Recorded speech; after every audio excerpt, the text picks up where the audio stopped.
Bienvenue à cette édition sur la RTN Niger et tout de suite les titres de cette édition. Les résultats d'une étude sur les revenus de l'uranium actuellement en étude au cours d'un atelier, une étude réalisée par Osiwa et Rotab à Niger.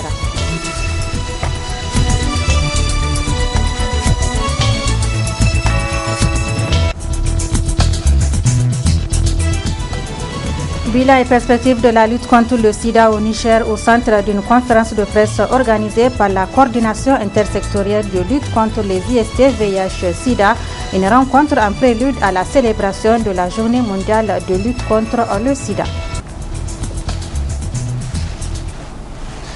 Bonsoir à tous et tout d'abord ce démenti du ministère de la Justice relativement à une dépêche publiée qui rapporte que le fils de l'ancien guide de la révolution libyenne Sadi Kadhafi est décédé au Niger. Le ministère nigérien de la Justice tient à préciser que Sadi Kadhafi est actuellement en résidence surveillée à Niamey. Cela dit, depuis le retrait du principal allié de la mouvance pour la renaissance du Niger, le Modern Lumana, ce que d'aucuns appellent une chasse aux sorciers est engagé contre les militants de ce parti qui occupent encore des postes de responsabilité. Les derniers actes, c'est l'interpellation du maire du 2e arrondissement de Niamey et du directeur général de l'hôpital national de Niamey. Réaction de Soumana Sanda, membre du bureau politique, pour qui les raisons de cette interpellation sont purement politiques.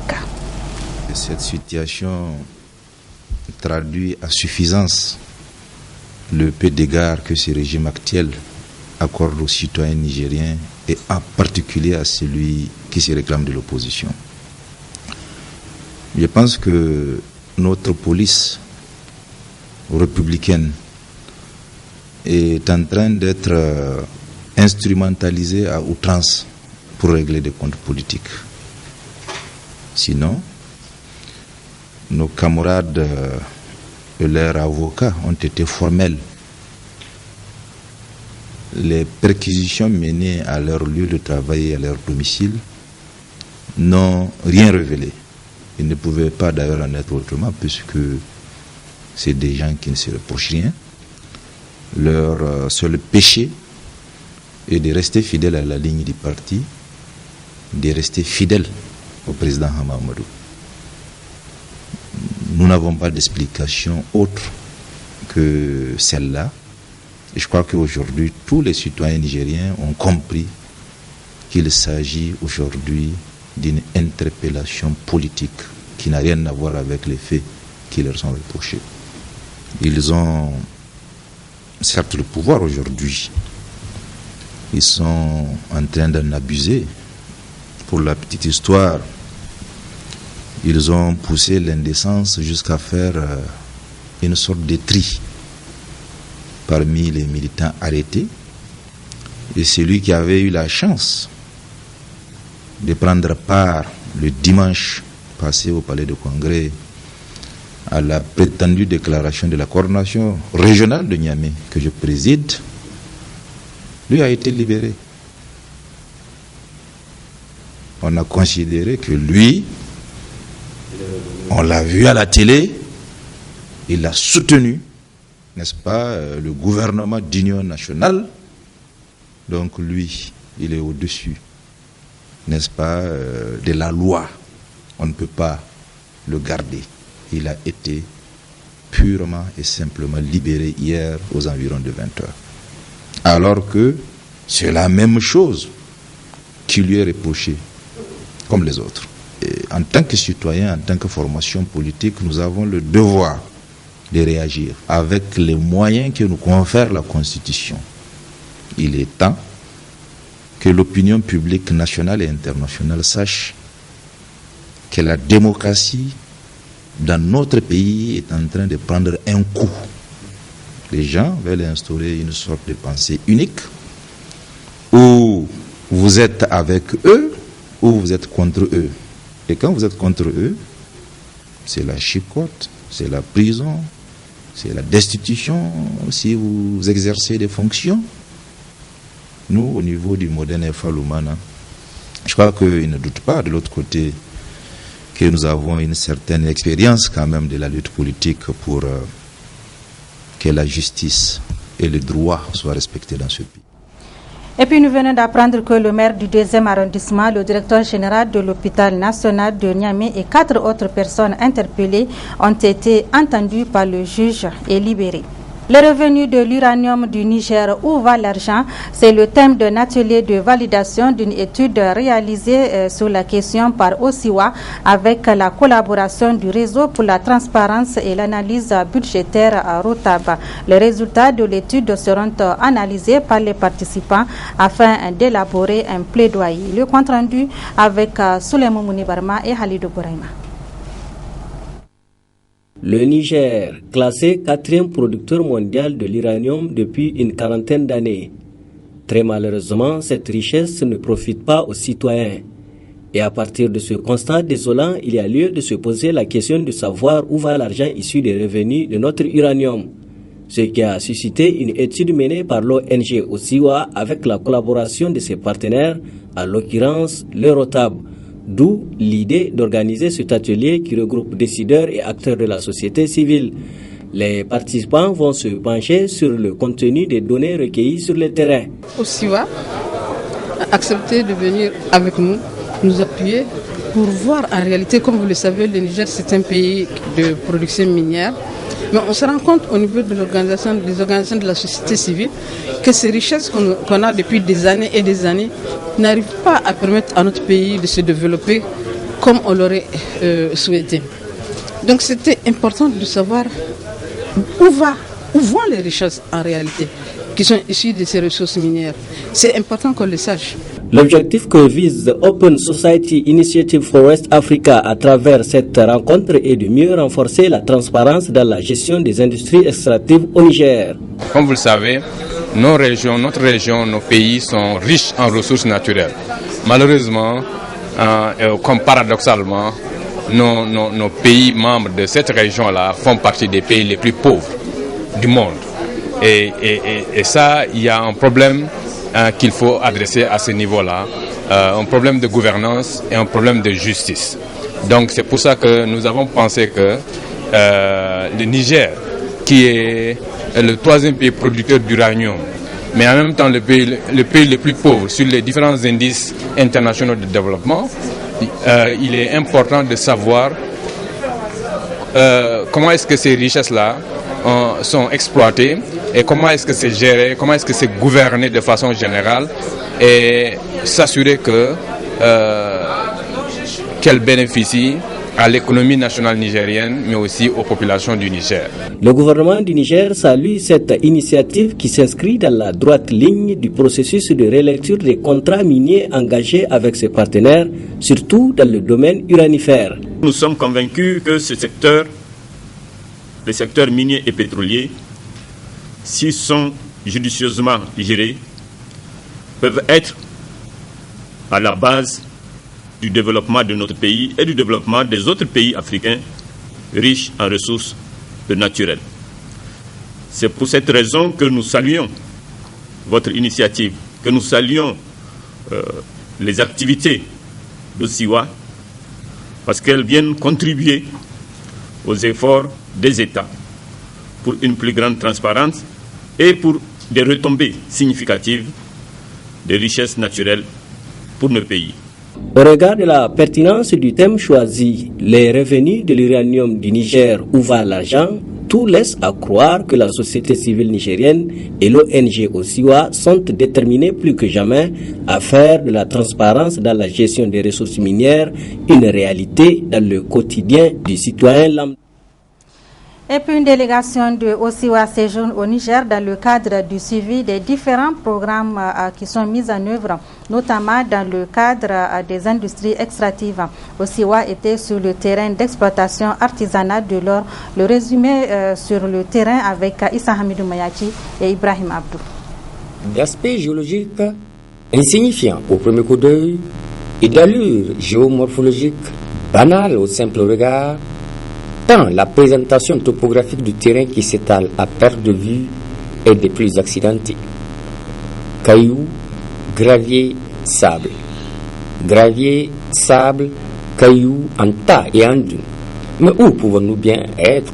Actuellement, ici, c'est Tchétchir et Boura. Ici, on a actuellement, comme c'est le temps des choses, on se retrouve ici avec pas moins de 400 personnes sur le site. Et puis, il y en a des milliers. De prime abord, cela n'a effectivement pas l'air. Et pourtant, sur ce site géographique, c'est de l'exploitation aurifère qu'il s'agit. De l'exploitation artisanale, certes, mais de l'exploitation de l'or tout de même. Et comme vous pouvez le constater aisément, de même que tout ce qui brille n'est pas de l'or, de même tout ce qui ne brille pas peut être de l'or en cet endroit. Ça rapporte beaucoup. Regarde la voiture là-bas, c'est ici que la personne l'a acheté. C'est une 4x4. Il est parti avec 3 personnes à la Mecque. C'est là que c'est sorti. Regarde les motos là qui circulent. Tout c'est ici que ça sort. Ce n'est vraiment pas le pic de la ruée vers l'or en ce moment, mais c'est un tout petit peu comme si, avec l'affluence d'aventuriers saisonniers qui ne sont pas de la région de Dargol et qui nous proviennent tout droit de certaines contrées bien lointaines d'ailleurs du Niger. C'est continental parce que tu trouves des Sénégalais, des Béninois, de tout. Il y a, même maintenant, je vous ai montré l'exemple de la femme là, elle est togolaise. Il y a un Béninois, il y a des Burkinabés, ils sont tous partout. Pour tirer au clair la réalité de cette exploitation artisanale et la réalité, celle de ces orpailleurs en fait, Osiwa, Open Society Initiative for West Africa, a tenu à faire le déplacement du terrain et à rendre visite aux orpailleurs. Nous sommes venus dans cette région-là pour échanger avec les communautés, voir quels sont les défis auxquels ils sont confrontés par rapport à l'exploitation minière, quels sont les avantages qu'ils tirent donc de ces revenus-là, et comment est-ce qu'on peut les appuyer donc pour mitiger les effets négatifs, mais aussi maximiser les bénéfices donc de ces ressources naturelles. Des sites de ce genre à Boura, Tchékiré, on en retrouve également une multitude, notamment aux alentours, à Bibieko, Kirikiri et Komabongo, bien sûr. Et bien certainement qu'une certaine impression se dégage aux visiteurs du jour après le tour de la propriété. Il semble qu'il y a beaucoup de défis à relever dans ce secteur-là, notamment ici nous avons observé un site artisanal où les exploitants ne sont même pas encore organisés. Il serait bon de les aider à mieux s'organiser pour qu'elles-mêmes puissent tirer le maximum de bénéfices donc, de leur travail, mais aussi les défis pour les communautés villageoises sur les terres desquelles ces exploitations-là sont en train de s'opérer. Ici, nous sommes sur un site relevant de la circonscription de Dargol. Mais c'est là, dans la salle de réunion de la mairie de Gotei, qu'une rencontre multipartite, conseillers élus, acteurs de la société civile locale, population anonyme mais intéressée, réseau des organisations pour la transparence et l'analyse budgétaire ROTAB, est organisée sous l'œil vigilant de Osiwa, Open Society Initiative for West Africa. Des débats sont ceux qui se sont déroulés, des échanges ouverts et directs sont ceux qui se sont passés. Là où moi je vois le problème réel qui est ici, mais tout ce argent depuis lors là, où ça va? Parce que que cette année, voici les éléments de l'enseignement peuvent en témoigner ça. Wallah, il simple dès que nos élèves n'en ont pas. L'idée qui guide Osiwa dans ce type de déplacement et d'activité est de suivre les collectivités concernées par rapport aux ressources tirées et celles affectées de l'exploitation aurifère, fût-elle artisanale. Et c'est donc tout naturellement que Osiwa arrive à se faire une idée précise du degré d'imprégnation et d'implication des uns et des autres sur les questions des industries extractives. Je pense que les populations sont bien imprégnées. Les populations comprennent bien les problèmes parce qu'elles vivent les problèmes. Maintenant, les populations ne savent pas comment adresser les problèmes, à qui s'adresser. Et si vous avez suivi les débats, on comprendrait bien le sentiment de résignation. Parce que ce qui est revenu constamment, c'est qu'elles se remettent à bon Dieu. Donc cela veut dire qu'elles ne savent pas comment adresser les questions que pose l'exploitation minière à leur niveau, qu'elles sont en train de vivre. Avec ces sorties, pour vivre la réalité et la véracité des industries extractives, et avec ces échanges sans tabou, Osiwa ne peut voir que parfaitement renforcer sa campagne de plaidoyer. Bien voir, bien écouter, pour mieux élaborer les différents rapports irrélatifs. Telle est la démarche Osiwa. Le Comité international de la Croix-Rouge CICR continue de multiplier les initiatives à l'occasion du 150e anniversaire de ce mouvement humanitaire. C'est dans ce cadre qu'une conférence publique a été organisée hier soir au CCFN Jean Rouch de Niamey avec l'appui de la coopération suisse sur le droit international humanitaire. Le compte rendu avec Michel Deji et Sadou Doumi. La première thématique abordée au cours de cette conférence nocturne a été l'évolution de la Convention de Genève de 1864 à nos jours. Selon la communication de l'éminent conférencier Dr Aboubakar Maidoka, il y a lieu de saluer le fait que le respect de la dignité humaine et la protection des civils pendant les conflits armés a connu des avancées significatives pendant et après les deux premières guerres mondiales, même si des menaces importantes planent encore de nos jours. Des obstacles majeurs que le deuxième conférencier n'a pas manqué d'énumérer. Le rejet, il est fondamental par rapport à certains acteurs.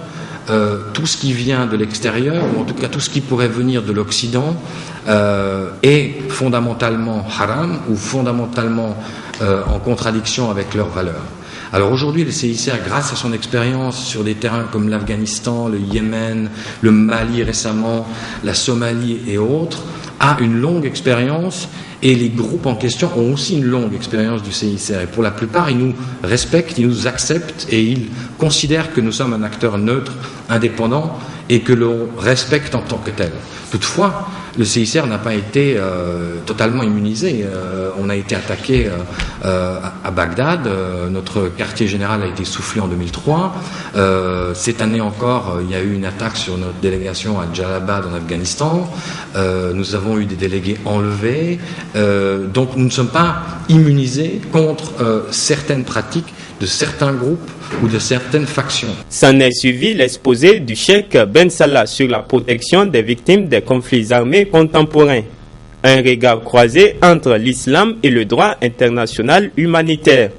L'imam prédicateur qui a édifié l'assistance sur le fait que le respect du DIH a toujours été une recommandation de l'islam, bien avant même toutes les ratifications de conventions du CICR à cause de la sacralité de la personne humaine. Le messager d'Allah sallallahu alayhi wa sallam, c'est un rappel, a toujours interdit à ses soldats de s'attaquer aux femmes, aux enfants, aux vieillards, aux invalides, aux moines, bref, à tous ceux qui ne sont pas clairement engagés dans la bataille, le sabre au clair. Islam est paix, ça c'est clair.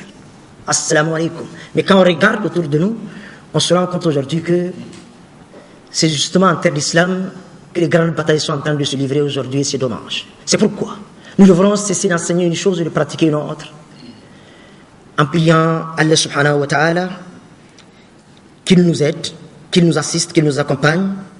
Et pour finir, j'ai une pensée, une prière justement, une pensée pour ces frères et sœurs engagés dans l'humanitaire, partout à travers la terre, qui, loin des projecteurs, loin de la climatisation, bravent les chars, les balles et les mines pour porter secours aux autres, parfois au péril de leur vie. Le CICR n'a rien à voir en fait avec les doctrines, les écoles, les religions. Non, il y a des partis au conflit, il y a des personnes à protéger. Ces personnes-là, quoi qu'il y a lieu de faire, il va le faire. Il n'a pas à prendre parti pour tel parti ou bien pour tel autre. Il y a son combat à lui, son combat, ce que la guerre ne touche pas, ceux qui ne doivent pas être touchés. Pour le CICR, 150 ans d'existence, c'est donc 150 ans d'action et de défis qu'il continuera toujours à relever en faisant mûrir les réflexions, notamment sur le droit international humanitaire à tous les niveaux. Il y a un droit pour tout enfant. L'acte de naissance est une pièce d'état civil très importante à ne pas négliger. Mais pour l'avoir, le processus est long et demande beaucoup de patience, ce qui du coup décourage certains parents. Processus d'établissement d'acte de naissance, c'est un reportage de Assoumana China. Tout enfant qui naît a droit à un acte de naissance. Dans les centres urbains, le processus d'établissement de cette pièce d'état civil commence au niveau des maternités où les déclarations sont faites dès la naissance, parfois avec des difficultés. Il y a de nombreux renseignements à prendre. La nationalité, la profession, le domicile. Des fois, on rencontre des difficultés. Puisque quand les femmes accouchent, les maris ne viennent pas déclarer. Ce sont des fois les accompagnantes qui viennent déclarer. Bon, les accompagnantes, elles ne connaissent pas les renseignements exacts, quoi. Des fois, elles donnent des noms, après, elles viennent encore rectifier. On rencontre tous ces problèmes-là. Quand elles viennent à temps rectifier, on leur rectifie ça. Maintenant, le délai, c'est pour 10 jours. Si toutefois la femme accouche ici à la maternité, elle vient ici à notre niveau, elle déclare. Mais si elle ne déclare pas, le délai dépasse les 10 jours, elle sera obligée d'aller faire le jugement déclaratif d'acte de naissance. Pour l'appel, vraiment, on exige à ce que les hommes viennent déclarer d'eux-mêmes. Certains parents sont conscients de la nécessité de l'acte de naissance pour leurs enfants. C'est pourquoi ils ne tardent pas à déclarer les naissances, même s'il faut beaucoup attendre avant d'avoir les pièces. Si l'enfant n'a pas de l'acte de naissance, on ne peut pas la mettre même au jardin. On rencontre des problèmes si l'enfant a atteint l'âge d'aller à l'école. Si la personne a déclaré ici, c'est moins cher. Mais s'il est parti à l'état civil, aller-retour, mais va...